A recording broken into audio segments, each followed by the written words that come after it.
Hoy comienzan los cuartos de final del Mundial 2026 de la FIFA. Venimos del primer día y casi único de descanso desde que arrancó este torneo. Y hoy empezamos con el partido entre Francia y Marruecos. Y Mario, ¿cómo estás? Me decías antes de darle al botón de grabar que crees que este es el partido. Quizás que no hay un favorito. Luego pasará lo que pase y de eso vamos a hablar hoy. Pero que no hay un favorito claro, o que menos el favoritismo no es tan claro para un equipo. Sí, hola chicos, ¿qué tal estáis? Sí, para mí creo que sobre el papel, porque con esta Copa del Mundo ya cualquiera se dice algo y cambia un poco el paso, porque nos está demostrando que te puedes equivocar en el partido que menos te lo esperas. Pero sí que parece que es la eliminatoria que parece de más nivel a priori y que un favorito va a caer es ese Francia-Marruecos. Parece que uno de los dos se va a tener que quedar fuera y creo que es el partido más difícil a predecir, más o menos, en cuanto a cómo se va a llevar el partido. ¿Tú opinas lo mismo, Santi, amigo mío? ¿Cómo estás? Yo lo único que quiero es ver qué versión tenemos de Marruecos, ¿no? Me parece que este sí puede ser el más cerrado, en eso coincido, pero también me dejó asustado Mario desde el video que grabamos hace unos días, hablando de las lesiones que tuvieron los marroquíes, ¿no? Porque es cierto, tiene toda la razón en que han perdido jugadores importantes y no cuentan con una profundidad como Francia u otras selecciones así, que sí pueden sobreponerse a esas ausencias. Pero también estamos hablando probablemente de la mejor selección africana de la historia. Estamos hablando de la única que ha llegado a una semifinal y que lo puede conseguir por segunda ocasión consecutiva. Estamos hablando de la única selección de África que inició con 5 partidos consecutivos sin perder una edición mundialista y ya lo hizo 2 veces. La verdad es que yo tengo muchas ganas de ver cómo se presentan contra Francia, porque si hay una selección que pueda dar la sorpresa, el golpe sobre la mesa y hacer campeón del mundo a un país africano, si hay alguien que lo puede conseguir, creo que es esta versión de Marruecos. Estoy completamente de acuerdo. El head-to-head histórico entre Marruecos y Francia se han enfrentado 5 veces, la última en el anterior mundial, sin ir más lejos. De las 5 veces, Francia no ha perdido ninguna vez. Hay 3 victorias para Francia, 2 empates entre ambas en los 5 enfrentamientos que ha habido desde el año 98 hasta la anterior cita mundialista, donde Francia ganó 2-0, precisamente en esta misma instancia, a Marruecos. Creo que esta Marruecos es mejor que la del año 2022. Pero también creo que esta Francia es algo mejor que la de 2022. Sí, puede ser. Yo creo que Francia seguro que es mejor que la de 2022. Creo que sobre todo lo que tiene es más optimizado el paso de su transición ataque-defensa. De Sams lleva tiempo entendiendo que su medio campo simplemente tiene que ser un mal necesario en su equipo, entonces intenta pisar por él lo menos posible. Con la lesión de Tchouaméni ahora, más aún, jugará Mamadou Koné en principio, si no salta ninguna sorpresa. Y al final lo que han hecho es perfeccionar ese sistema, que el medio campo tenga muy poco balón, que todo sean transiciones rápidas de fuera a dentro y a partir de ahí generar espacios para Mbappé y Dembélé y compañía en velocidad. ¿Qué partido se puede encontrar? Vamos a ver qué hace Marruecos. A mí como decía Santi, Marruecos con las bajas que tiene, llega con la baja de Saibari, por supuesto, tiene dudas en el puesto de central, ha estado dudando entre Riyad y Diop y Halal. Vamos a ver si por ahí no mete a los dos y juega con una defensa de 5 y 3 por el medio campo, 4, como para cerrarse más aún, un poco para hacer lo que hizo Paraguay y salir con más velocidad con Rahimi, Brahimi y el Canús. No sé, vamos a ver qué partido plantea Marruecos, porque creo que ahí es donde va a estar la diferencia entre cómo Francia pueda sentirse suelta jugando. Si la incomodas mucho y la cierras espacios, puede sufrir. Santi, me voy contigo por el lado de Marruecos. ¿Te cambia mucho lo que piensas o lo que hay que pensar de este partido de Marruecos sin Saibari? Es que creo que sí lo van a extrañar por la pegada que tenía y en general todo lo que hacía en ataque, ¿no? Definitivamente es un jugador importante y ya lo habíamos destacado, no por nada pagó el Bayern tanto por un jugador así. Sí lo van a extrañar definitivamente, pero yo sigo pensando que, número uno, el diferencial que tienen es Hakimi, que yo entiendo que es lateral, pero es uno de los laterales que más atacan, ¿no? De todo el mundo, parece extremo a ratos. Santi, es un lateral en este dibujo. Luego, cuando empieza el partido, no es. Claro, es como Cafú, Roberto Carlos. A mí me parece que es ese calibre de jugador, simplemente es marroquí, ¿no? Y estamos hablando de alguien que genera mucho en ataque, te da mucho de vuelta, pero de repente en la vuelta se queda más en la ida, ¿no? Por decirlo de una forma muy simple. Pero de repente también aparecen los momentos importantes, creo que menos en los últimos años, sobre todo desde que empezó todo su proceso legal y toda esa cuestión, y ha ido un poquito a menos, pero definitivamente me parece que es el que podría marcar diferencias. También me llama la atención ver qué pasa con Boadí, ¿no? Porque es un jugador que cumplió todo el proceso formativo en Francia, en la selección, y en su momento era el capitán incluso de la selección sub-21. Antes de este mundial, Marruecos empieza a intentar convencerlo de que se vaya con ellos. No había debutado todavía con la selección mayor en un partido oficial, entonces podía hacerlo. Se va con la selección marroquí. Zidane incluso estuvo llamándole, intentando convencerlo de que fuera paciente, se quedara con Francia, esperara su momento, y él dijo, no, a mí me están dando la posibilidad en Marruecos de ser titular ya, me voy con ellos. Creo que ha ido de más a menos a medida que avanzó el torneo. En el primer partido yo estaba enamorado de lo que hizo, ¿no? Es y que el creo que partido no ha vuelto a jugar así. el partido que hizo contra Brasil fue bueno, pues de nivel de ser el típico jugador que acaba el Mundial y hay 4 o 5 equipos en toda Europa dispuestos a pagar 150 millones por él. Claro, y después se fue diluyendo un poquito. Quiero ver cómo reacciona ahora, que es un juego personal, ¿no? Es la selección que no le quiso dar la oportunidad que él sentía que ameritaba ya su nivel. Se la dio Marruecos y ahora tiene la posibilidad de decirle a Francia, mira de quién te burlaste. Mario, yo creo una cosita, Hitor, primero, que justo lo que está explicando ahora mismo Santi es la clave de por qué Marruecos es la mejor africana de la historia y estar, digamos, alcanzando los hitos que está alcanzando. Sí. Y es porque todo el fútbol formativo marroquí no es marroquí. Es o español, o francés, o incluso europeo. Inglés. Claro, es europeo, porque Hakimi no es que haya nacido en España solo, es que ha nacido en España, formativamente se ha criado en Valdebebas, Brahim igual en Málaga, Saibari en Sabadell, claro. Champions con el Madrid también, ¿eh? No solo las que tiene con el PSG, tiene una Champions con el Real Madrid. Sí, y sobre todo formativamente, que no son jugadores que se han formado formativamente en África y luego han pegado el salto y a partir de ahí han crecido y han evolucionado, sino que toda esa evolución de ellos ha venido en un sistema europeo de canteras y ellos ahora están beneficiándose de ese sistema. Entonces creo que por ahí es cuando podemos entender toda esa idiosincrasia un poquito de cómo Marruecos está derribando puertas e hitos. Eso es porque lo hemos hablado ya más de una vez, cuando tú te enfrentas a las mejores selecciones que yo recuerdo africanas, como podían ser la Camerún de Eto'o, la Costa de Marfil con Drogba, los hermanos Touré, tal, al final tenían una cosa que era totalmente, formativamente eran africanos todos, luego cada uno se ha desarrollado en un sitio, pero sobre todo tenías 2, 3 jugadores muy importantes en la selección que de hecho seguían jugando en sus países de origen. Y por ahí siempre se han entendido muchos fallos que han tenido las selecciones africanas de concentración durante 90 minutos. Siempre les ha pasado históricamente, este mundial lo vimos en el Senegal-Bélgica, un poco, de que son incapaces de ser consistentes durante 90 minutos en juegos seguidos. Y creo que Marruecos eso es justo lo que está disparando su techo mundialista. Decías una cosa, Mario, del centro del campo de Francia, que para Deschamps el centro del campo es un mal necesario porque no puede jugar con 4 defensas y 7 delanteros.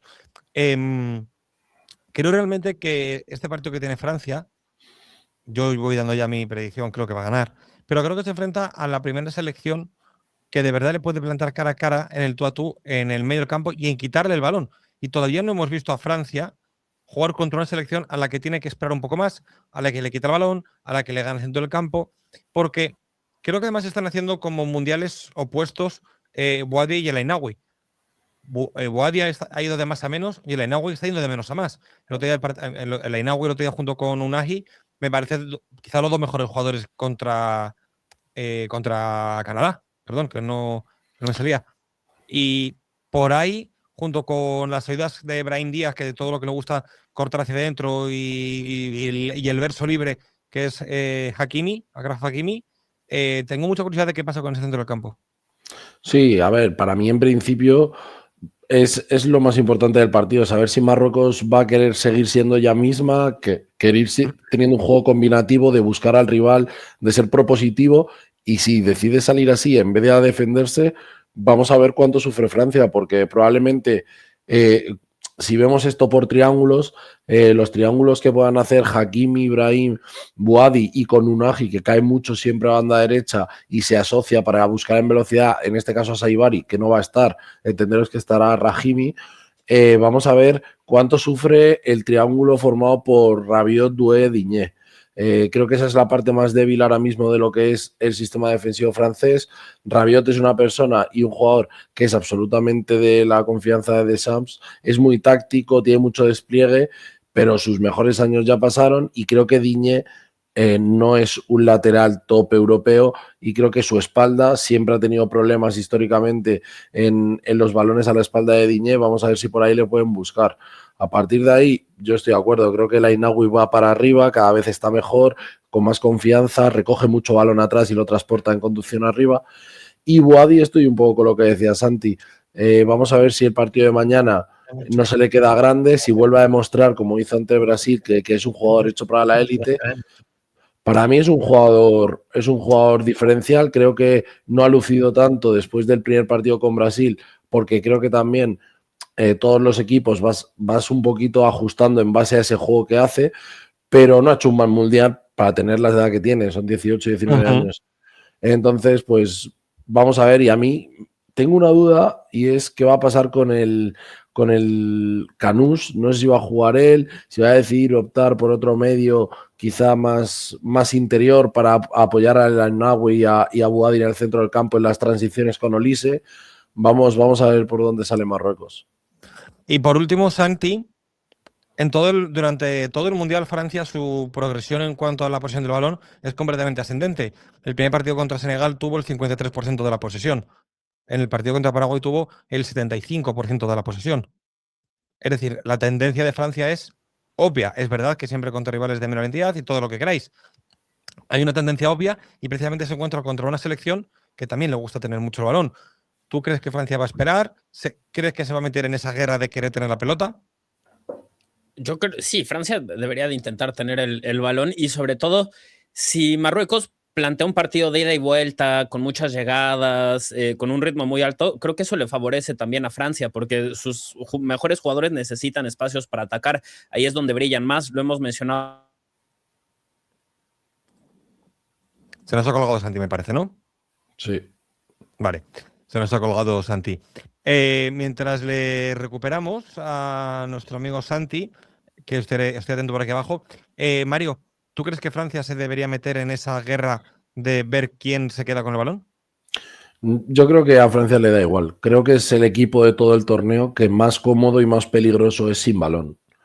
Creo que cuando no tenga balón, cuando Francia esté metida atrás esperando la pérdida de Marruecos o la no finalización de jugada, va a tener a Olise esperando como un toro en Toriles para salir disparado y lanzar a Mbappé al espacio, porque además no hay que olvidar una cosa, Hakimi va a seguir subiendo, vamos a ver qué pasa con la espalda de Hakimi y sobre todo tanto Diop como Riyad o Halal en caso de que jugara él, Halal, vaya,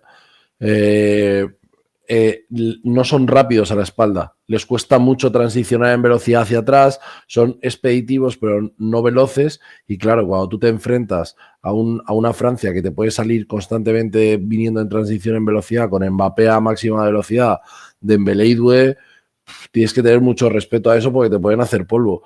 Y un poco lo que tú decías y explicabas era cómo la posición de Francia ha ido, digamos, subiendo durante el torneo.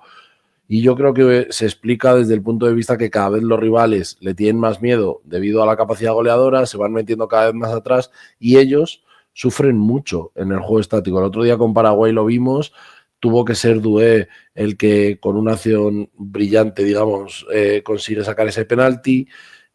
Creo que sufren mucho cuanto menos espacio hay y creo que Marruecos en esa tesitura sí le puede plantear un partido muy incómodo a Francia. Creo que Mazraoui va a ser vital en el sistema del entramado marroquí para defender a Francia. Creo que el Ainaoui metiéndose muy cerca de Buadi y con Unagi saliendo rápido también lo van a ser.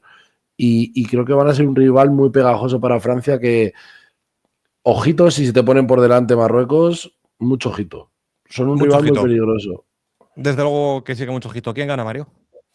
Yo creo, es lo que te decía antes, yo ya tengo hasta miedo de decir quién gana, pero yo en principio debería ganar Francia. Yo, si fuera por el bien de España, prefiero que gane Marruecos y jugar contra Marruecos y que nos quite el dolor de cabeza de Francia, pero yo creo que en principio Francia es muy superior, sobre todo por las bajas de Marruecos. Es que no hay que olvidar que Marruecos tiene de baja a 4 o 5 potenciales titulares. Tiene a Guer, tiene a Abde, tiene a Saibari.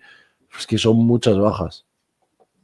Santi, la tecnología te ha respetado para venir justo a responder la pregunta del partido.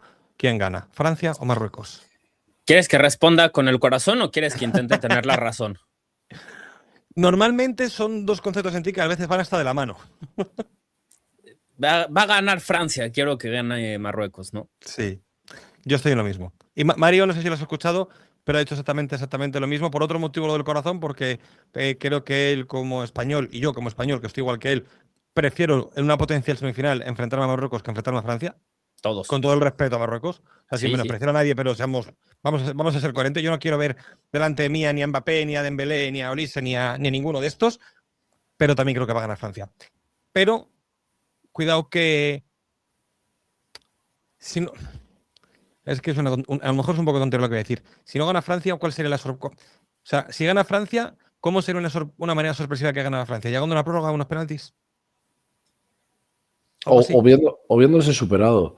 Al final, Francia te puede ganar este partido perfectamente siendo inferior los 90 minutos y que en 2 chispazos o en uno te metan un gol.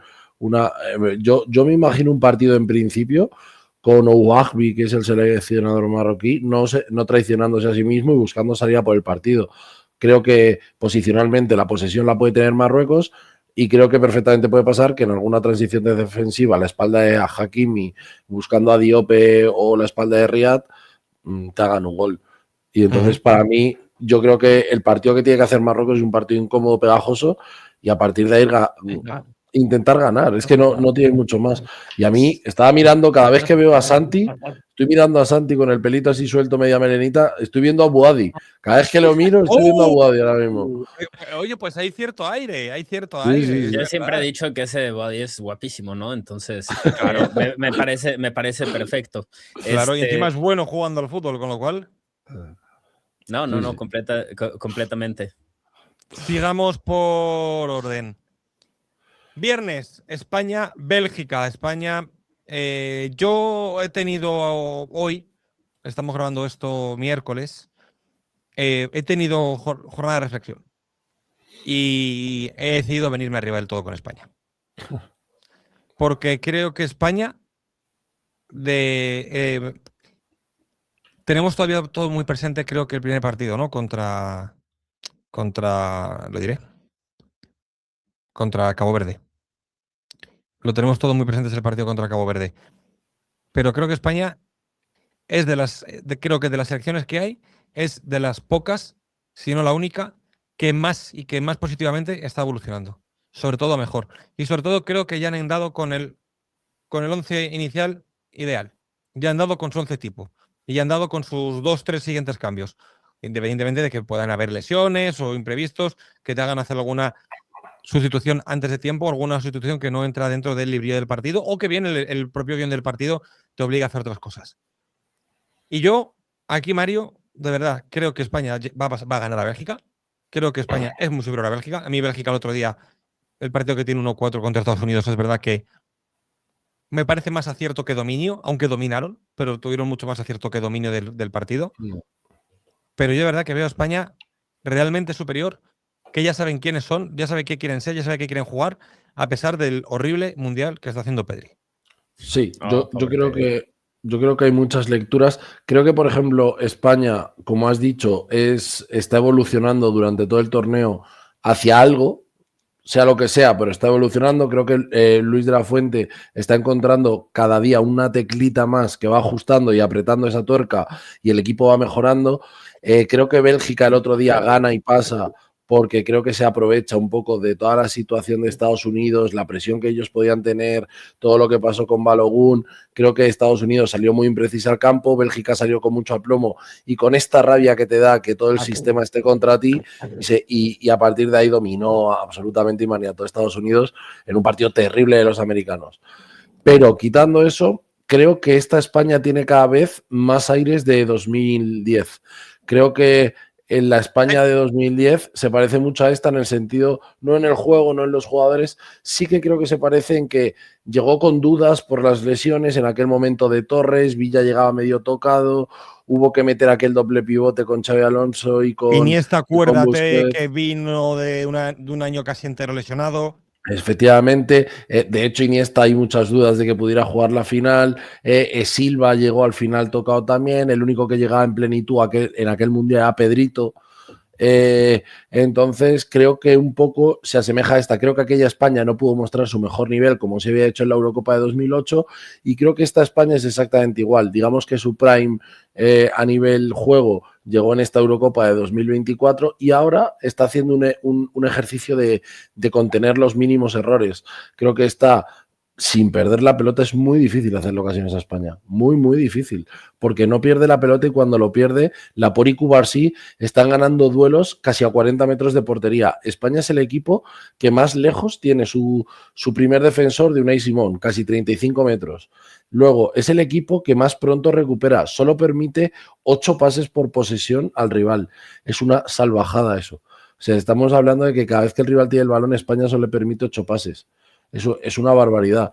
Entonces creo que lo que está haciendo Luis de la Fuente es un entramado que bajo la presión rápida y justo muy, muy arriba tras pérdida está recuperando muy arriba, te está posicionando bien para someter a la defensa rival y a partir de ahí generar oportunidades. Para mí, sobre todo, este España-Bélgica sería un fracaso si España no gana, incluso si no gana relativamente cómoda. Creo que Bélgica es mucho peor selección, creo que ya con muchas dudas, con jugadores un poco pasados de rosca ya, como es el caso de Bruyne, que el otro día lo deja en el banquillo, y creo que, igual que si hubieras perdido con Portugal, creo que no lo consideraría fracaso, por mucho que sea una ronda antes, porque es un equipo que te puede ganar, que tiene muchos más argumentos para ganarte. Creo que el fracaso con Bélgica es perder ante una selección que es muy inferior a ti y que no debería tener manera siquiera de hacerte daño.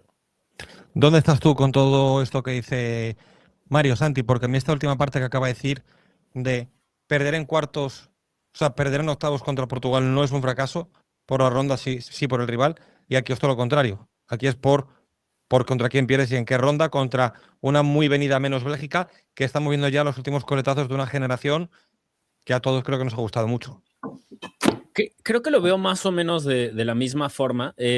Courtois dijo algo después del último partido que me parece un poco que dice la verdad, pero también aplica para este partido. ¿Y a qué me refiero? Él hablaba de que el enfrentamiento contra Estados Unidos les preocupaba menos, que él tenía mayor certeza de que iban a ganar ese enfrentamiento que antes de jugar contra Senegal. Contra Senegal estaba preocupado, contra Senegal no sabía si iban a poder ganar. Contra Estados Unidos sabía que iban a conseguir la victoria. Y dijo que los medios de comunicación en general habían sobrevalorado un poco a los Estados Unidos. Estoy de acuerdo en su lectura completamente, pero aquí también aplica, ¿no? Me parece que España estaba más preocupado cuando enfrentó a Portugal y no sabía quién iba a vencer. Y ahora que enfrentan a Bélgica, yo los veo más tranquilos y creo que ahora sí, en general, esperan poder obtener un buen resultado. Yo pensaría que el escenario óptimo para España en este partido, obviamente, es avanzar. No voy a descubrir el hilo negro en ese sentido, pero necesitan un buen partido de Yamal, porque si España va a ganar este mundial, Yamal en algún momento tiene que empezar a marcar diferencias de la forma en la que sabemos que es capaz de hacerlo. Y no ha conseguido eso hasta ahora en el mundial. Ha abierto espacios para sus compañeros. Me parece que sigue siendo un mundial muy positivo para él, sobre todo por la edad, por el estado físico, todo eso. Pero si España quiere ser campeón en este mundial, sí necesita un poquito más de él y creo que esa confianza la podría recuperar, sobre todo en el último tercio, aquí contra Bélgica. Sobre todo, a mí hay una parte, Santi, me quedo contigo. Noto a Lamine Yamal con cierto egoísmo que procede de una cierta desesperación a la hora de anotar el gol. A este muchacho le tiene que decir a alguien que está muy bien los 7 goles de Messi, los 7 de Haaland, Bueno, 8 de Messi, perdón, 7 de Haaland, 7 de Mbappé, eso está muy bien. Este muchacho hay que decirle que también puede ganar un Balón de Oro si es el hombre del partido en cuartos de final, semifinales y final. También puede serlo perfectamente, a pesar de que no meta tantos goles. Creo que además España, y ahí estoy contigo, creo que España no es imposible que gane un mundial sin un excepcional Lamine a partir de ahora. Sobre todo cuando tampoco tienes a Nico Williams, ¿no? Que Claro. la Eurocopa del 2024 no se entiende sin Nico Williams y sin Lamine Yamal. Fueron Porque los dos cuando más no era, importantes, claro. cuando no era uno, era el otro, como se dice aquí en España. Si no te pillaba el toro, te pillaba la vaca. Y aquí lo que pasa es que Baena es verdad que está creciendo mucho con el Mundial, pero no deja de ser un jugador menor en comparación con esto, y sobre todo con mucho menos de borde, mucho menos equilibrio. Tiene otras cosas, tiene otras virtudes, pero a mi gusto es peor jugador que lo que te puede aportar al 100% Baena o al 100% Nico. Voy a elegir siempre a Nico Williams. Y creo que hay algunos jugadores que son más importantes para un esquema que otros, ¿no? Y en el caso de España, me parece que los fundamentales son sobre todo Yamal y Rodri. A Rodri ya lo recuperaste, al menos en confianza, en sensaciones, un poquito a medida que avanzó el torneo y sobre todo en el último partido, ¿no? Si puedes hacer lo mismo con Yamal, me parece que ya en ese escenario, este equipo de España empieza a pensar como algo posible ganar este mundial, porque la verdad es que incluso si avanzan después de este partido contra Bélgica, yo creo que la mayoría ve más favorito a Francia y los ven más o menos al nivel de Argentina, que colectivamente yo creo está jugando peor que España, pero la estrella está jugando mejor, ¿no? Messi está jugando mejor que Yamal, está definiendo más que Yamal. Entonces, se nivela un poquito y si está nivelado, pues te vas a ir por el equipo que tiene Messi. Entonces, los dos que probablemente van a llegar a semifinales, yo sé que ya me estoy adelantando contra Suiza, pero creo que todos lo vemos así, los dos que van a llegar a semifinales o que pensamos pueden llegar a semifinales de ese lado, parten como superiores a España. La forma en la cual puedes cargar un poquito o la balanza que termine más o menos igual, equilibrada, es con Yamal empezando a destacar de la forma en la que lo hizo en la Euro, ¿no? Mario, antes te diré otra pregunta para que vayas del tirón con todo. Lo que vas a decir más, ¿está siendo Rodri el mejor jugador de España? No. El mejor jugador de España creo que está siendo Cubarsí. Creo que el que ha elevado el suelo competitivo de la defensa, creo que han sido Cubarsí y Laporte. Creo que están haciendo un mundial que creo que son los que están permitiendo que el mal mundial de Pedri, no malo, muy malo, muy malo, no se esté notando tanto, pero la progresivamente menos peor, ¿no? No. O sea, creo que el peor partido fue el de otro día. ¿El partido pasado de Rodri fue mejor? Sí, de Rodri sí, pero el de Pedri no. No, yo estaba hablando de Rodri. Pedri, sí. Yo con Pedri, la verdad, en este momento ya no le exijo porque creo que trae un bloqueo mental y un estado de físico que no le ha permitido rendir. Sí, para mí Rodri el otro día fue uno de los mejores, fue el gran Rodri, fue el Rodri Balón de Oro, fue el que se echa al equipo entero a la espalda, a la selección, los aprieta, le saca lo mejor, estoy de acuerdo, pero creo que en todo el Mundial, creo que este Mundial de España y lo lejos que llegue España no en el Mundial, está dependiendo de Laporte y Cubarsí. Si ellos siguen a este nivel, por muy mal que esté Pedri, es que te están sosteniendo al equipo a 30 metros del área. Es que es una barbaridad. Y luego yo estaba muy de acuerdo con vosotros hasta hace 2 semanas o 1 semana y media con el tema de Lamine. Yo cada día no lo veo tan así. Creo que Luis de la Fuente ha entendido que no vamos a recuperar a ningún extremo, ni Nico Williams, ni Víctor Muñoz, ni Jeremy Pino, y entonces ha dicho: ¿cómo puedo hacer yo que parezca que Lamine está bien sabiendo que está mal? Entonces le está creando un contexto de 2 parados con Porro constantemente con el lateral que toque. Cuando tengas un lateral menor, Lamine podrá ser un poquito más decisivo, y cuando sea un lateral de mayor nivel le costará más marcar esa diferencia porque físicamente no está, pero sí meter una triple amenaza. Si Porro te está amenazando por dentro y por fuera, Lamine sigue teniendo ese pase definitivo al hueco, a la espalda. El otro día le dio varios a Olmo, buscó también a Baena. Creo que lo que decía Hitor de Baena es real. Creo que es un jugador que da equilibrio al equipo. Creo que permite que Cucurella también coja más vuelo por sorpresa a la espalda, y creo que es lo único que tienes ahora mismo en esa posición, porque no tienes ningún extremo y es lo que hay. Pero creo que la mala suerte que está teniendo Baena, que está haciendo un buen mundial para mí, es que Lamine esté tan mal a nivel físico, porque si Lamine estuviera un poquito mejor y marcara más diferencias, Baena se iba a encontrar jugada tras jugada un pase suelto, un balón solo, un tiro Mucho a mejores portería situaciones, sí. solo. Claro, porque Baena se tiene que aprovechar de lo que genera en el otro lado Lamine para llegar solo por sorpresa por el otro. Y luego creo sobre todo que el Mundial de España va a ser en si Pedri es capaz de superar lo que le esté pasando a nivel mental, porque creo que es incluso más que físico. Creo que ha llegado muy atufado físicamente, pero es que lo que está pasando es que ya se está, está esperando mal el balón, el primer apoyo siempre va tarde, el primer control se le está yendo largo, no está entendiendo lo que le pide Rodri, teniéndolo al lado de Rodri el que constantemente le está corrigiendo. Sí que es verdad que sigue siendo el Pedri voluntarioso, que se hace 30 metros de carrera para atrás, que no escatima nada de eso, pero es que Pedri donde marca la diferencia es con balón, no sin él. Si tengo que tener a un tío sin balón, pues vuelvo a fichar a Makelele y me lo traigo para que corra. No tengo a Pedri. Entonces, yo creo que España, si consigue un poquito más de Pedri y un poquito más de Lamine, va a ser candidata a pesar de que ninguno esté a su nivel real, porque creo que ha hecho una selección de mínimos en los que el techo no es muy alto ahora mismo, pero el suelo es altísimo. Entonces, a partir de ahí vamos a ver. Y hoy, bueno, yo he estado leyendo bastante diferentes tipos de opinión y de medios aquí en España y se habla a lo mejor incluso de, oye, ¿por qué no sacar a Fabián y dejar a Pedri en el banquillo y sacarlo fresco para la segunda parte y que a partir de ahí, en un contexto más positivo de cansancio del rival y de él entrando fresco a un partido, pueda ser más decisivo? Pues oye, pues a lo mejor sí. No voy a ser yo que te diga que eso es una locura lo que acabas de decir, sobre todo porque a mí el otro día cuando salió Fabián me parece que jugó realmente bien. Y sobre todo, yo con Pedri, esto es casi un debate para otro vídeo, no he sido yo nunca el mayor defensor suyo, creo que ha tenido momentos de ser el mejor mediocentro del mundo, creo que tiene el problema de la regularidad. Y no es que tiene problemas físicos, no es que tiene problemas mentales, ya. Pero los jugadores élite no suelen tener problemas físicos ni mentales. Con lo cual, eso es un debate interno casi mío, conmigo mismo, pero yo con Pedri, de verdad que no está para ser titular. De verdad que no lo está. De verdad que no lo está, porque es que el otro día, tal y como empezó el partido, es que he perdido 2 o 3 balones en salida y en una de esas te puedes meter en un problema. Y en una selección en la que frente tienes a un jugador como Doku, a mí eso me genera cierta preocupación, ¿qué queréis que os diga?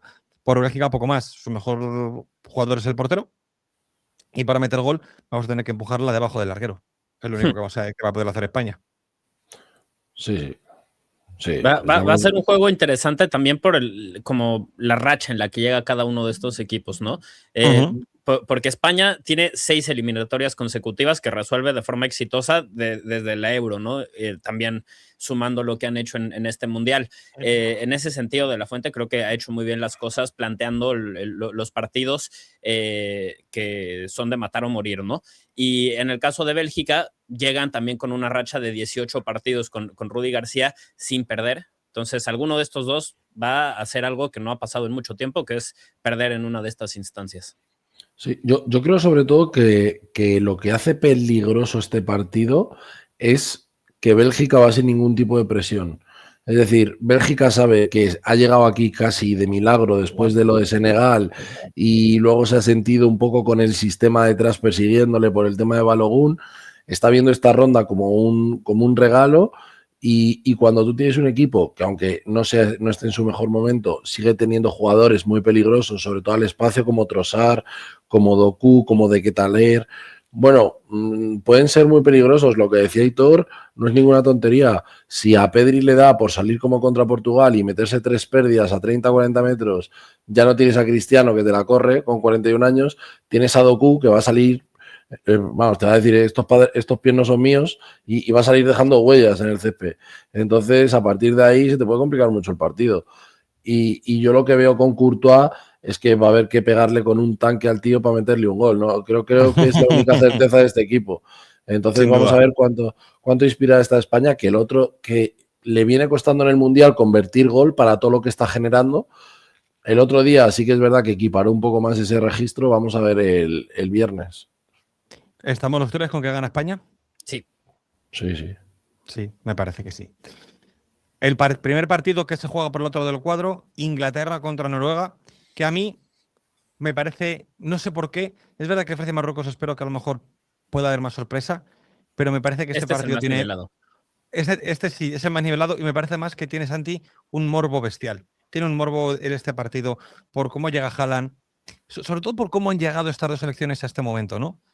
Por cómo llega Haaland, son 7 goles en 4 partidos disputados, y con el ejercicio de resiliencia y el ejercicio de supervivencia que hizo Inglaterra contra México, que es verdad que el análisis fue a que México no consiguió meter gol, ¿no? O el análisis en caliente fue ese, pero hay que darle cierto mérito también a Inglaterra de que fueron capaces de aguantar casi 40 minutos con uno menos.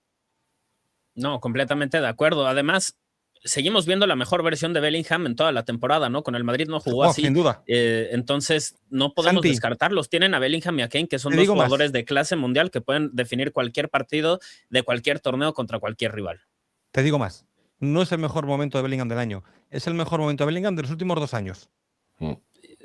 Posiblemente sí, ¿eh? Posiblemente sí. Y además está esa historia como de amor un poquito entre Bellingham y Haaland, ¿no? Como de amistad, los Sí. años que estuvieron juntos, ahora que se van a enfrentar. Esa parte va a ser muy, Hoy que muy ha entretenida, salido ¿no? el presidente del Borussia Dortmund diciendo que Haaland ama el Madrid. Declaraciones. Bueno, y el padre en la previa antes del partido contra Brasil, en micrófono de campo, dijo que quién no soñaría con jugar en el Madrid, que Haaland quizá en el futuro acabe jugando de blanco. Y bueno, lo que no hay que olvidar de este partido, que tiene cierto morbo, aunque él nunca tuvo dudas, es que Haaland pudo jugar con Inglaterra. Haaland nació en Leeds, en Inglaterra, cierto. cuando Alfie y su padre jugaban en la Premier. Efectivamente, y ojito, si te paras a pensar ahora mismo que Inglaterra podía tener una delantera Bellingham, Harry Kane, Haaland, ojo, ¿eh? Ahí sí llegaba a casa, ¿eh? Ahí sí llegaba a casa, volvía a la Copa a casa 80 años después casi. Pero bueno, yo creo un poco, como decía Santi, partido creo que va a ser muy divertido. Creo que tácticamente va a ser muy rico porque Tuchel, ya sabemos cómo plantea estos partidos del mata-mata. Tuchel el Chelsea, en su Chelsea lo hizo también el Dortmund. Hace equipos muy, muy complicados de ganar a un partido, muy competitivos, muy rocosos, que por mucho que se le pongan las cosas en contra, tienen la resiliencia para defenderse unos a otros. Y creo que Inglaterra, pues sin ser nada brillante, dependiendo excesivamente de Bellingham y de Kane, está consiguiendo sacar todo adelante. Y cuando una selección se te mete en ese vaivén, en esa vorágine de que no sabes cómo, pero va sacando resultados positivos, victoria, resultado positivo, victoria, y encima tus dos mejores jugadores están siendo decisivos, se te convierte en una selección muy peligrosa. Y Noruega, pues yo no pienso apostar en contra de Noruega, porque me da y porque me está dando en el hocico desde grupos prácticamente. Entonces, ¿se acuerdan uno de los overreactions que hicimos en su momento? Yo les dije, Noruega es el caballo negro. Sí, por eso digo. También dije, Alemania es la favorita para ganar el mundial, así que unas cosas. Bueno, unas por otras. Unas por otras, ¿no? Pero este equipo está muy bien. Lo que me da risa, Mario, y perdón que te haya interrumpido, es que la forma en la que describiste Inglaterra describe también a Bélgica, ¿no? Digo a Bélgica, a Noruega, un equipo que en general es Odegaard, es Haaland, y depende mucho de lo que hacen esos dos jugadores y que ha ido de menos a más a medida que avanza el torneo también. Sí, y bueno, a mí, yo no sé cómo lo estáis viendo vosotros, pero para mí creo que el trabajo de Solbakken en el planteamiento, una vez los partidos empiezan, creo que está siendo brillante. Quizá de los mejores seleccionadores en el Mundial a la hora de intervenir. Está haciendo siempre el cambio que tiene que hacer, que está mejorando al equipo, está siendo valiente, haciendo cambios en el minuto 45, tocando jugadores que son estrellas, sabiendo dónde tiene que tocar para que el equipo mejore, y está acertando. Vamos a ver si Noruega sigue empezando como está empezando los últimos, bueno, todo el Mundial, con Sorloth a un lado y Nusa en otro. Están siendo peores que sus recambios, que están saliendo en el 46, en el 60, que son Skelderup y Oscar Bob, el jugador del City. Vamos a ver si sigue con la dinámica de jugar con ellos, y cuando el rival se empieza a cansar los mete y aprovecha lo incisivos que son y lo veloces que son para marcar diferencias. Bob se entiende muy bien en espacios cortos con Odegaard, y a partir de ahí generan en velocidad a Haaland. No sé, creo que es un partido muy divertido de ver tácticamente porque creo que son dos entrenadores que lo están haciendo bien, están sabiendo cómo potenciar al equipo y aunque Inglaterra llega con las carencias que llega y la lista ya no va a cambiar, pues está sabiendo adaptarse de la manera que más o menos puede. Y Noruega, para mí, si consigue que Odegaard mejore un poquito con balón y en transición, vamos a ver, ¿eh? Vamos a ver dónde llega esta Noruega, ¿eh? Porque Haaland ya ha demostrado que él va a estar. Sí, yo de Odegaard tengo un sentimiento encontrado con él en este mundial. Está jugando bien, pero pero no creo tan que bien está. como podría. Claro, pero está jugando casi. O sea, no sé cómo decirlo. Son más las ganas de jugar bien, la que le están haciendo jugar bien, que el hecho de que esté siendo extremadamente diferencial. Son más las ganas, la iniciativa. El otro día contra Brasil, ¿cuántas veces bajó casi a la base de la jugada para sacar el balón? Yo conté más de 10 jugadas en las que bajaba casi como un pivote más que como un media punta de 3/4 de campo que es. Pero no está siendo disruptivo donde tiene que serlo, que es su zona caliente, digamos, ¿no? Cerca del área, costado derecho, en las eternas amenazas con disparar y filtrar un pase o doblar a la banda. ¿Me está gustando el Mundial de Odegaard? Sí. ¿Es lo que yo pensaba de que iba a ser el Mundial de Odegaard? No. Pero creo que ambos conceptos son correctos. Y lo que decía su nombre, Mario, por ir acabando con la parte noruega, que es el de Oscar Bob. Este chico está para ser titular con Noruega, ¿eh? Sí, lo que pasa que es lo que hablamos. Creo que Solbakken está fiándose mucho de su planteamiento inicial.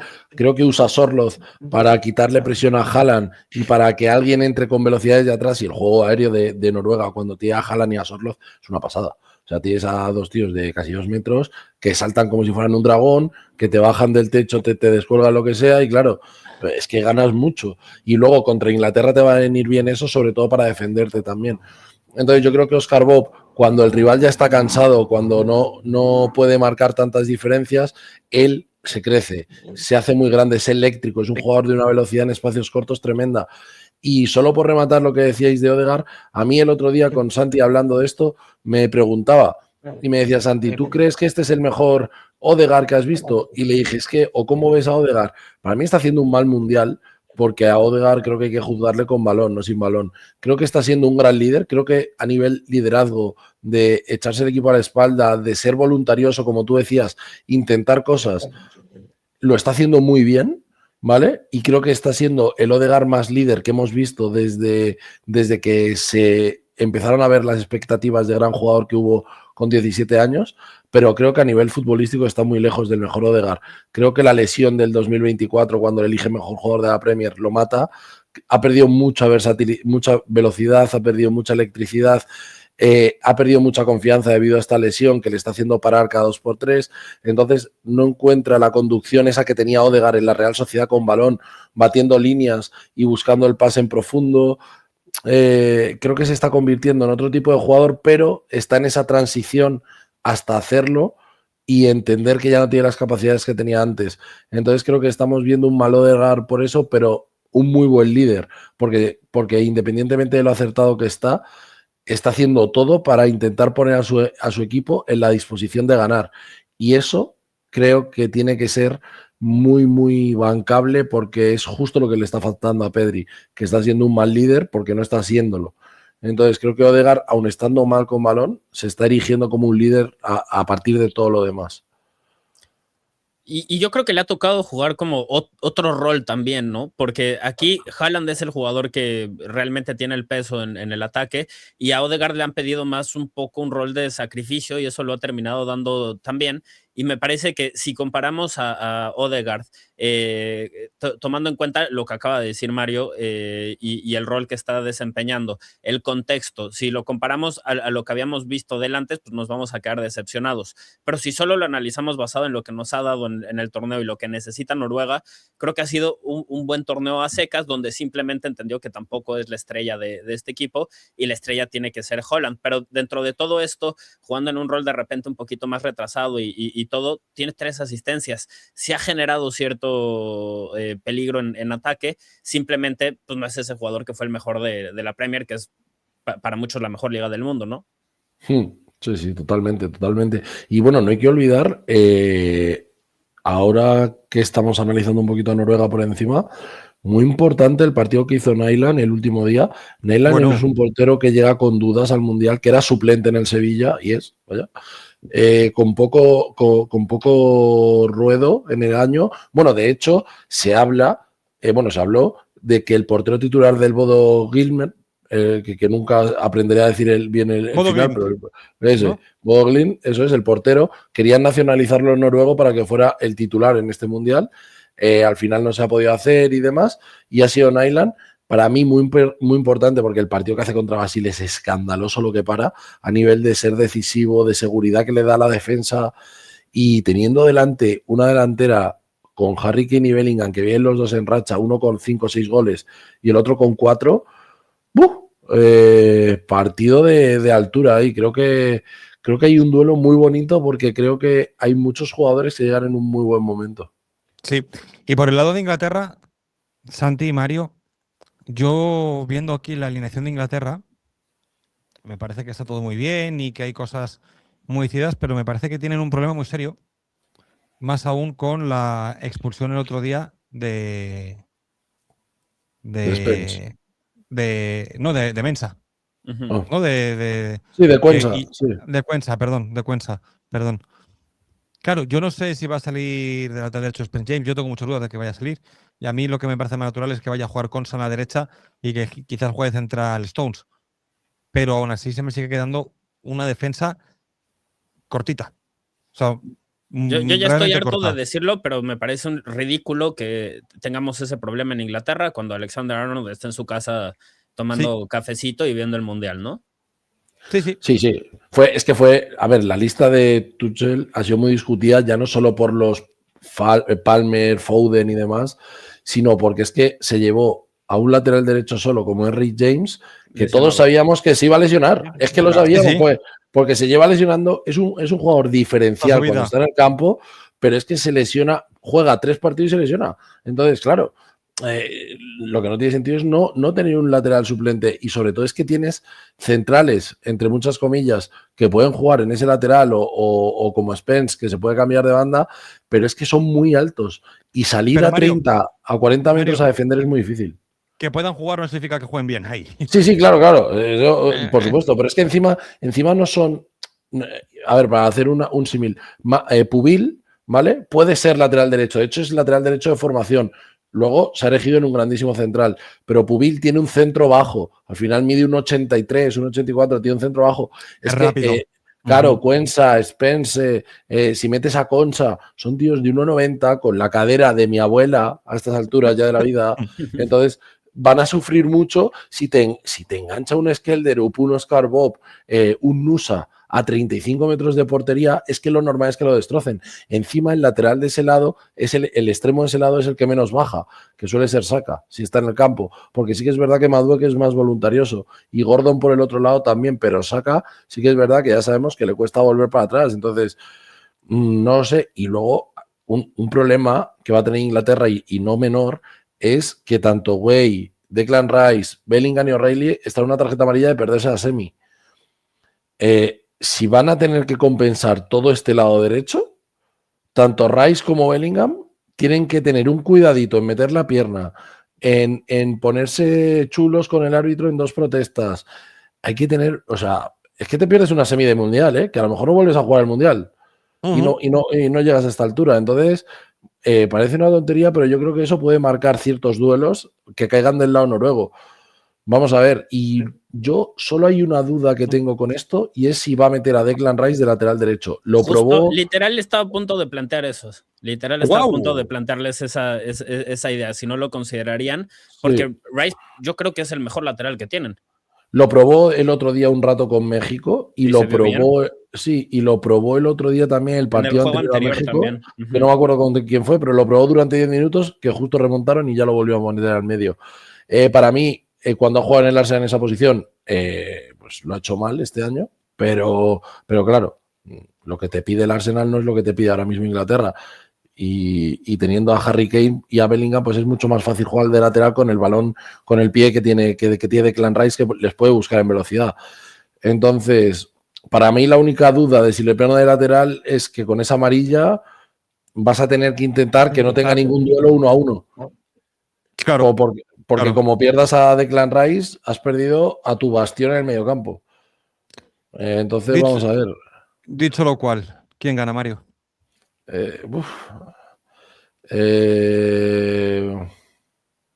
Noruega. ¿Santi? Que le llevo dando todo el torneo, pues vamos a intentar. Yo también yo sigo arriba de este barco, ¿eh? Yo sigo arriba de este barco. Haaland moja y anota. Ganan los noruegos. Yo voy con Inglaterra.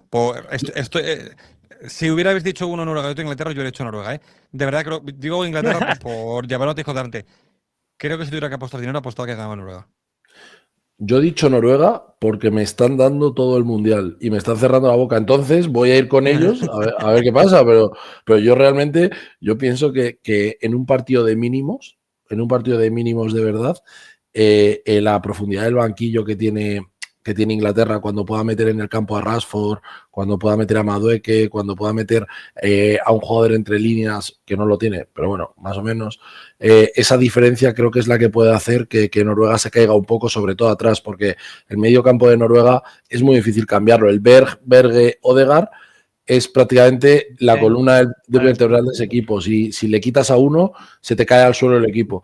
Entonces creo que si vemos un partido muy largo todos, yo creo, ese cansancio puede ser decisivo al final. Entonces vamos a ver, pero bueno, es un partido para disfrutar yo creo. Si hablamos de la Inglaterra-Noruega como el partido más nivelado, ¿el Argentina contra Suiza es el más desnivelado, Santi? Es penal para Argentina. Penal para Argentina. Ya desde ahorita nos van avisando, ¿no? Sí, por mucho es creo que la mayor sorpresa sería que Suiza pase de su fase, ¿no? Cualquier otra llave que veamos nosotros, podríamos entender que gane el rival, el que no es el favorito. Pero con Suiza-Argentina sería una sorpresa mayúscula, porque además no solo se enfrentan a Lautaro, a Paredes, a Messi, a todos estos jugadores, se enfrentan también, parece, a toda la FIFA, casi, ¿no? Entonces, por ahí se ve muy complicado. Sí, yo creo que siempre unos padres siempre tienen a su hijo favorito y la FIFA tiene a Messi Argentina como su hijo favorito.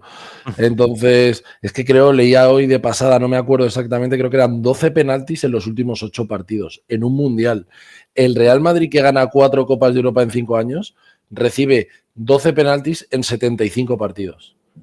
Yo tengo un dato aquí. Messi, por ejemplo, ha cobrado 9 mundiales en los últimos, 9 penales en los últimos 2 mundiales. Sí, Francia, Brasil, España, Alemania y Portugal combinadas han cobrado 5 penales entre ellos.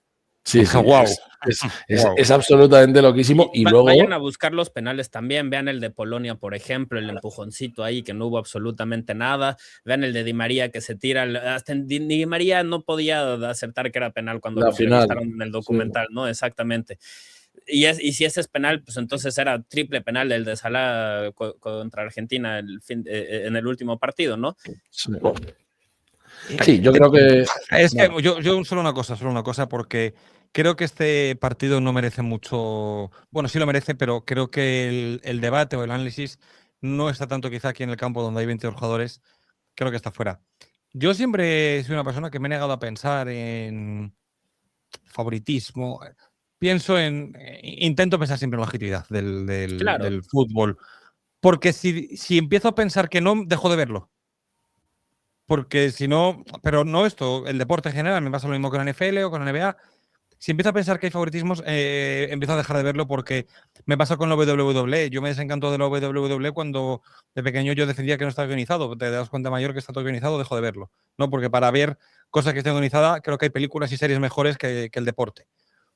Claro. Pero claro. No quiere ser mal pensado, pero esto te hace pensar mal. Pero sí. O sea, no quiero ser mal pensado, pero me están empujando a hacerlo. Es que ves la compilación de jugadas contra Egipto y dices, a ver, aceptemos los goles. Imaginemos que nada de eso es. ¿De verdad ni una maldita tarjeta? ¿Vieron la cantidad de patadas que dieron los argentinos? Ni En una salida, maldita sobre todo. tarjeta. Sí. Sí. Esa es la parte que empiezas a decir de qué se trata, ¿no? Cuando ves que a ellos en un partido sí les permiten que el gol se mantenga por la falta previa y luego lo utilizan para anularlo al rival y luego no lo revisan cuando vuelve a suceder y en fin, tenemos ojos, ¿no? Nos damos cuenta de lo que está pasando y yo lo pongo con una cosa que sucedió y que no suficientes personas le están poniendo atención y es que el entrenador de Egipto se va del partido haciendo esta señal. ¿Qué significa esto? Por favor, activa el protocolo antirracismo, porque están siendo racistas conmigo. Es responsabilidad del árbitro en ese momento acercarse y escuchar la denuncia. ¿Qué fue lo que hizo el árbitro? Se acercó y lo amonestó. Cállate. Claro. ¿Qué? ¿Qué? ¿Qué? Sí, a ver, yo creo que aquí, o sea, poco podemos hablar de esto porque al final es algo que no podemos controlar ni vamos a tener ningún tipo nunca de información sobre lo que creemos y la realidad o lo que no lo sea. Creo que nosotros podemos analizar lo que podemos analizar. Bueno.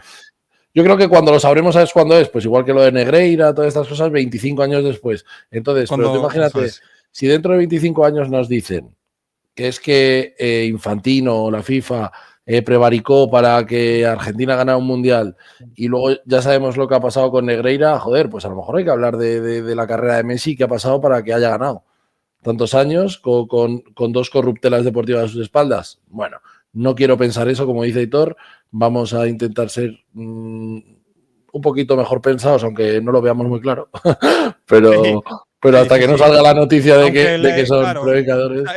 Esto hasta que un juez no diga lo contrario, nosotros no podemos. Efectivamente. Y analizando un poquito por encima, sobre todo Argentina, creo que hay muchos jugadores que están muy mal. Creo que el Mundial del Dibu Martínez es horrendo, pero horrendo. Se ha comido 2 o 3 goles, con todo llega tarde. A mí es que me parece un mal portero, lo siento. O sea, a mí me parece un mal portero. A mí nunca me ha gustado, pero sí que es verdad que ha sido un portero clutch en partidos, en momentos decisivos. En cabeza, ¿no? Eso es, en momentos decisivos sí que ha parado, pero sí, pero en todo ese camino, sí que es verdad que le ha costado ser decisivo. A ver, vamos a ver, el Dibu Martínez ha sido un portero suplente toda su vida y está jugando en el Aston Villa. Si el Dibu Martínez fuera Gianluigi y Buffon, hubiera hecho una carrera en la Juventus. Vamos a ver. Si tan bueno hubiera sido como que el año que le dieron el mejor portero del mundo y tal, pues yo hubiera pensado que medio Europa se hubiera matado por él, y no fue el caso. Él, de hecho, intentó irse, le pidió a Aston Villa, se despidió y tuvo que recular porque nadie le quiso. Es un tío ridículo, porque encima se fue despidiendo llorándose en la afición de Aston Villa cuando pensaba que lo tenía hecho con United, que United se echó para atrás de última hora. Es un personaje ridículo. Yo es un personaje que, o sea, ¿os acordáis el otro día lo del odio en la mayor forma de admiración? Sí. No, este no le puedo. No, a ver, yo aquí sí siento que tengo que defender un poco al Dibu, simplemente porque yo creo que es el tipo de portero que en un buen día te saca cualquiera, ¿no? Sí, creo que también se guarda sus mejores días para los días más importantes y eso tiene valor. Ahora, la consistencia, pues no la tiene. Entonces, si analizamos toda la carrera, me parece que ahí comete demasiados errores, tiene demasiadas desconcentraciones. De repente el mismo se mete en la cabeza del rival, pero de repente el mismo se saca del juego también. Entonces, eso es algo que tienes que valorar, pero definitivamente con la selección argentina, sobre todo en mundiales y en partidos importantes, ha respondido y creo que por eso lo siguen poniendo, porque además tiene mucha personalidad y eso es algo que de repente le falta a este equipo, porque dependen demasiado de Messi para eso y dependen demasiado del Dibu Martínez para eso. Si los quitas a ellos dos, me parece que no hay un líder real en este equipo. ¿O quién sería el que asumiría ese rol si quitamos esos dos? Enzo, pero claro, es que ¿Tiene el nivel mundial, para liderar con esa parte también? Yo creo que sí, pero no. Es que al final el líder un poco es como lo que hablamos siempre. Tiene que estar muy cerca del área porque donde se ganan trofeos es en las áreas. Entonces, cuanto más cerca del área estés, más decisivo puedes ser a nivel de líder. Es lo que le pedías tú al principio de este vídeo a Lamine Yamal. Tener mejores sensaciones y meterle más datos, más goles, más asistencias a su mundial, pues es un poco eso. Para mí es que no solo Dibu está mal, Dibu está mal. El otro día, para mí, el Lisandro Martínez, estaba siendo de los mejores centrales del torneo y se hace un partido que es que parece que ha salido de la misma fábrica de los horrores, el partido que hace Licha Martínez. El partido de McAllister y el Mundial está siendo absolutamente terrorífico. O sea, el bajón que ha dado McAllister en este último año y medio después de ganar en Qatar el Mundial está siendo terrible y así se entiende el año del Liverpool y el suyo personal porque dependían mucho del juego que creaba McAllister y es que es la sombra del jugador que fue. Creo que Julián Álvarez está en un momento bajísimo, creo que lo está intentando, pero está siempre desacertado, eligiendo mal todo, perdiendo muchos balones. La mejor jugada que tiene el partido contra Egipto es un repliegue defensivo a 70 metros de la portería contraria. Creo que el Mundial que está haciendo también De Paul, viéndole mejor en los últimos 2 partidos, está siendo insuficiente. Nico González y Almada no están aportando ni siendo disruptivos cuando entran desde el banquillo. A Nico Paz no le está dando bola, Juliano tampoco. No sé, es que creo que Scaloni está dirigiendo mal al equipo en los cambios y creo que muchos jugadores no le están respondiendo como él cree que le tendrían que responder. Santi. Yo creo que este partido Argentina lo debería de ganar sin demasiados problemas. Estoy de acuerdo en que muchos de sus jugadores no están en el mejor momento, pero Messi sigue apareciendo y creo que lo va a volver a hacer en esta ocasión. Argentina no necesita que le ayuden, pero definitivamente tenemos que resaltar cuando le han ayudado, ¿no? Fuera de eso, la verdad es que me parece que Suiza ha llegado más lejos de lo que podría haber anticipado. Para ellos esto ya es una victoria y creo que se va a notar la diferencia de lo que buscaba o lo que esperaba cada equipo antes del Mundial cuando se enfrenten. Argentina se va a ver como un contendiente y Suiza se va a ver como un equipo que está feliz de estar ahí. Mario, ¿algo que decir o rematamos el vídeo con lo último que tengo? Estoy de acuerdo con Santi. Muy competitivos, los suizos. Tienen un medio campo con Freuler y Xhaka y Xhaka luego increíble. Sí, las ayudas de Zakaria del lado derecho, Akanji está muy sólido. No sé, creo que Suiza nos está sorprendiendo a todos porque siempre es una selección que compite muy bien y pelea muy bien, pero es que está siendo decisiva en los momentos importantes como imponiéndose a Colombia. Para mí Colombia hizo un mucho mejor partido, fue mucho mejor que Suiza, no materializó las ocasiones y luego es lo que hablábamos un poco también con Bélgica. Estas selecciones no tienen nada que perder, con lo cual en los momentos de máxima tensión del partido, ellos no tienen presión. La presión la tiene Argentina por pasar de ronda, porque si pierdo con Suiza no puedo volver al país, por lo mismo que les pasaba con Egipto. Entonces, si yo me imagino un 0-0, que me lo puedo imaginar perfectamente en este partido, porque Messi no esté tan acertado, porque el cansancio se le va notando también en cada partido, Messi está apareciendo menos. ¿Está siendo decisivo? Sí, pero cada vez aparece menos en los partidos. El partido que hace Messi el otro día contra Egipto es muy malo, hasta el minuto 80. Entonces, si yo me imagino un 0-0 y se van a penaltis, cada lanzador de Argentina tiene una presión sobre su lanzamiento criminal. Sin embargo, Suiza, si falla, le va a dar igual. Y si la mete, te va a empezar a poner una presión al siguiente lanzador mucho más, porque el que tienes que ganar eres tú. Yo estoy aquí, como dice Santi, un poco de regalo. Entonces, vamos a ver.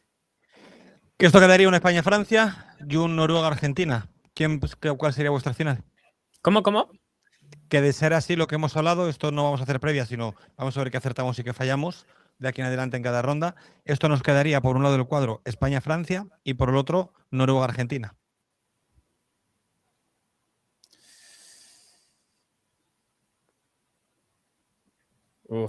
No, pues yo diría que el Francia contra Argentina otra vez se va a repetir, carajo. ¿Se repite la final del Mundial? No quiero, mundial? Pero sí lo veo desde hace ya un par de fases. Mario. Yo voy a decir España-Noruega. Y yo me quedo en el medio con España-Argentina. Y gana España. Gana España, sí. Creo que el partido de España, la final es la semifinal. Es la semifinal. Yo creo que el que gana el Mundial sale del partido del hipotético España-Francia. Sí. Yo también lo veo. El ganador del Mundial se lo da ahí. ¿Argentina no lo ven? No lo he visto en todo el Mundial. Ya, yo más que no verlo en todo el Mundial, se me juntan dos cosas. Yo no quiero verlo, para empezar. Eso obviamente me invade mi El objetividad. odio. Claro, el odio, mi subjetividad se apodera de mi objetividad, pero también hay que decir que Argentina ha sufrido contra Cabo Verde y contra Egipto de lo lindo. O sea, ha ganado de milagro.